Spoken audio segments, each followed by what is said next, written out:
Good afternoon, I'm Siobhan Caulfield with Hunter News.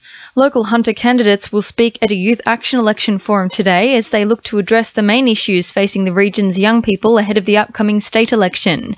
Candidates in the Cessnock, Dungog and Upper Hunter areas have just wrapped up their discussions with the Youth Affairs peak body this morning, while Newcastle and Lake Macquarie candidates have their second chance in the spotlight during a second session from 1:30 p.m. Port Stephens Greens have rallied against a proposed sand mine at Williamtown. The Greens claim the sand mine, which is classed as a state significant development, should be stripped of its status to provide locals with a chance to object to the Castle Quarry Products project. The Greens also state that the proposed mine doesn't produce enough sand to meet the state classification. Lake Macquarie City Council's flood restrictions are in full effect, with a juice bar and a cafe being restricted by needing to build 2 metres above sea level. The proposed project holds only 36 square metres of floor space, with the building deemed unbuildable. Charlestown Liberal Jason Pauling says the reduced flood level will be much more efficient. And this building cannot be built appropriately with the floor level at 2 metres. Because it introduces a last step up to the floor level, which is very difficult to accommodate within the building envelope. However, should the floor level be reduced to 1.83, everything works. A letter from 2010 signed by Labor's transport spokeswoman Penny Sharp has been discovered, indicating the party's support for the truncation of the heavy rail line. The Baird government has seized on the letter, claiming Labor failed to stand up for Novocastrians when it had the chance.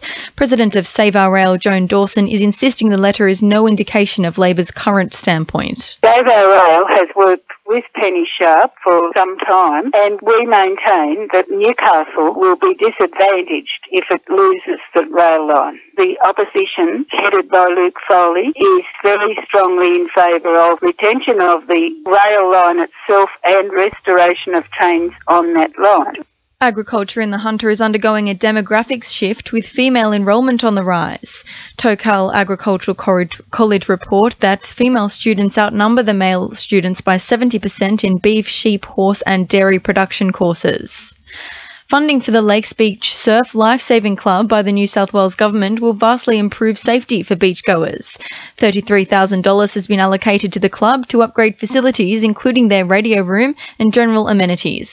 Swansea MP Gary Edwards says if he could, he would deliver more funding to the club. Well, without our surf lifesavers, it's obvious. I mean, there'd be a lot of drownings on our beaches. These guys put their lives at risk every weekend during the summer season, making sure that people have a lovely day at the beach safely. Without them, there'd be all sorts of problems in the water. A majority of current TAFE students in the Hunter have not been able to keep on top of course fees as a result of having not been listed on the new enrolment program.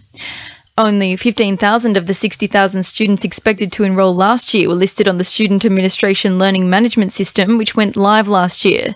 Greens member John Kay believes the government needs to change their policy. TAFE students in the Hunter have been hit with a combination of rising fees, incredible complexity about how much they have to pay, and a computer enrolment system that doesn't work. A large number of students are attending classes without official enrolment. The system is in chaos thanks to the coalition government's attempt to push through at the same time a new computer software system and a transition to a dangerous competitive market. Now with sport, Belinda Delasaris.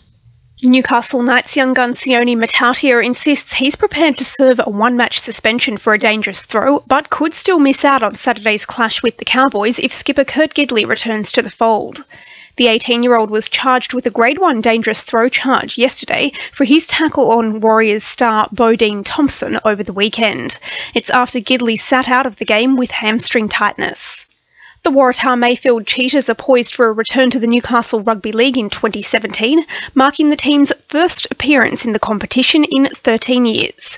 The club was forced to fold mid-season in 2004 on the back of player shortages and financial struggles.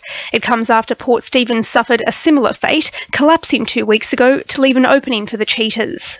And in basketball, the Hunter will be well represented in the under-16 women's New South Wales countryside, with Kayla McSpadden, Isabel Palmer, Bianca Green, as well as Josie and Ella Pinkerton all earning a place in July's Tasmanian National Championships. That's sport. I'm Belinda Delas Harris. To NURFM News Time is 12:10.